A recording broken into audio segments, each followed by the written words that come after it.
ಈಗ ಬಜೆಟ್ ನಾಳೆ ಮಂಡನೆ ಆಗ್ತಾ ಇದೆ. ಸರ್ಕಾರಿ ನೌಕರರಿಗೆ ಏನೇನು ಆಗಬೇಕು? ಸರ್, ಸರ್ಕಾರಿ ನೌಕರರಿಗೆ 7ನೇ ವೇತನ ಆಯೋಗದ ವರದಿಯನ್ನು ತೆಗೆದುಕೊಂಡು ಅದನ್ನು ಅನುಷ್ಠಾನಗೊಳಿಸಬೇಕು ಅನ್ನುವಂಥದ್ದು ಭಾಳ ಪ್ರಮುಖವಾಗಿರುವ ಡಿಮ್ಯಾಂಡು. ಅದರಲ್ಲಿ 23% ಏನು ಬ್ಯಾಲೆನ್ಸ್ ಇದೆ ಅದನ್ನು ಫ್ರಮ್ 1/4/2023 ಫೈನಾನ್ಷಿಯಲ್ ಬೆನಿಫಿಟ್ ಕೊಡಬೇಕು ಅನ್ನುವಂಥ ಡಿಮ್ಯಾಂಡ್ ಇದೆ.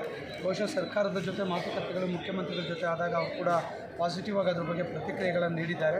ನನಗೆ ಕೂಡ ಸರ್ಕಾರದ ಮೇಲೆ ವಿಶ್ವಾಸ ಇದೆ. ನಾಳೆ ಮಂಡಿಸುವಂಥ ಬಜೆಟ್ನಲ್ಲಿ ಈ ಬಗ್ಗೆ ಒಂದು ಘೋಷಣೆ ಮಾಡುತ್ತೆ ಅನ್ನುವಂಥ ವಿಶ್ವಾಸ ಕೂಡ ಇದೆ. ಹಾಗೆ NPS OPS ಆಗಬೇಕು ಅನ್ನುವಂಥ ಡಿಮ್ಯಾಂಡ್ ಕೂಡ ಭಾಳ ದಿವಸಗಳಿಂದಿದೆ. ಅದ್ರ ಬಗ್ಗೆಯೂ ಕೂಡ NPS ಕಾಂಟ್ರಿಬ್ಯೂಷನನ್ನು ಸ್ಟಾಪ್ ಮಾಡಬೇಕು ಅನ್ನುವಂಥ ಡಿಮ್ಯಾಂಡ್ ಕೂಡ ನಮಗಿದೆ. ಸೊ ಅದ್ರ ಬಗ್ಗೆ ಸರ್ಕಾರ ಒಂದು ನಿರ್ಧಾರವನ್ನು ತೆಗೆದುಕೊಳ್ಬೇಕು. ಈ ಪ್ರಮುಖವಾಗಿರುವಂಥ 2 ಬೇಡಿಕೆಗಳ ಬಗ್ಗೆ ಸರ್ಕಾರ ಒಂದು ಸ್ಪಷ್ಟವಾಗಿರುವಂಥ ನಿರ್ಧಾರವನ್ನು ಈ ಬಜೆಟ್ನಲ್ಲಿ ಘೋಷಣೆ ಮಾಡಬೇಕು. ಬಜೆಟ್ ಘೋಷಣೆ ಆದ ನಂತರ ಸರ್ಕಾರಿ ಆದೇಶ ಆಗಿ ಇಂಪ್ಲಿಮೆಂಟ್ ಆಗಬೇಕು.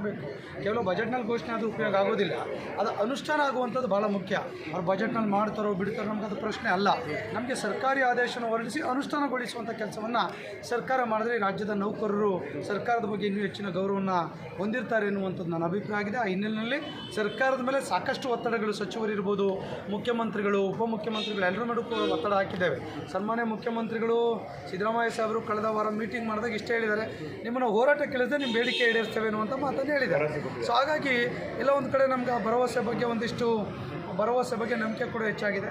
ನೋಡೋಣ ಮುಂದೆ ಏನೇನಾಗ್ತದೆ ಅನ್ನೋದನ್ನು ಕಾದು ನೋಡೋಣ. ಗ್ಯಾರಂಟೀಸ್ ಮತ್ತು ಹಣ ಬೇಕು, ಇದರೆಲ್ಲ ನಡುವೆ ಕೂಡ ತುಂಬ ಒತ್ತಡ ಇದೆ ಅವ್ರಿಗೆ, ಯಾಕಂತೇಳಿ ಹಣಕಾಸು ಹೊಂದಿಸೋದು ಇದ್ರ ನಡುವೆ ಆಗ್ಬೋದು ಅನ್ನೋ ನಿರೀಕ್ಷೆ ಸರ್. ಈಗ ಸಾಕಷ್ಟು ಜನಪರ ಯೋಜನೆಗಳು 5 ಗ್ಯಾರಂಟಿಗಳನ್ನು ಕೊಟ್ಟಾಗ 50-60 ಸಾವಿರ ಕೋಟಿ ಹಣ ಕೂಡ ಆಗಿರುವಂಥದ್ದು ನೀವೆಲ್ಲ ಕೂಡ ಹೇಳಿದೆ, ಸರ್ಕಾರ ಕೂಡ ಹೇಳಿದೆ. ಸೊ ಇದ್ರ ನಡುವೆ ಕೂಡ ಏನು ಹಿಂದೆ ಬಜೆಟ್ ಇದ್ದಾಗ 3,40,00,000 ಇತ್ತು, ಅಲ್ಲ 3,40,40,000 ಕೋಟಿ, ಇವತ್ತು 380 ಆಗುತ್ತೆ. 45 ಸಾವಿರ ಹೆಚ್ಚಿಗೆ ಆಗ್ತಾ ಇದೆ ಬಜೆಟ್ ಅಂತ ಹೇಳಿದ್ರೆ ಪ್ರತಿ ವರ್ಷವೂ ಕೂಡ 30-40 ಸಾವಿರ ಜಾಸ್ತಿ ಆಗ್ತಿದೆ. ಆ ಹಿನ್ನೆಲೆಯಲ್ಲಿ ಸರ್ಕಾರ ಇದನ್ನು ಮಾಡ್ತದೆ ಅನ್ನುವಂಥ ನಂಬಿಕೆ ಭರವಸೆ ನಮ್ಮಲ್ಲಿದೆ. Thank you.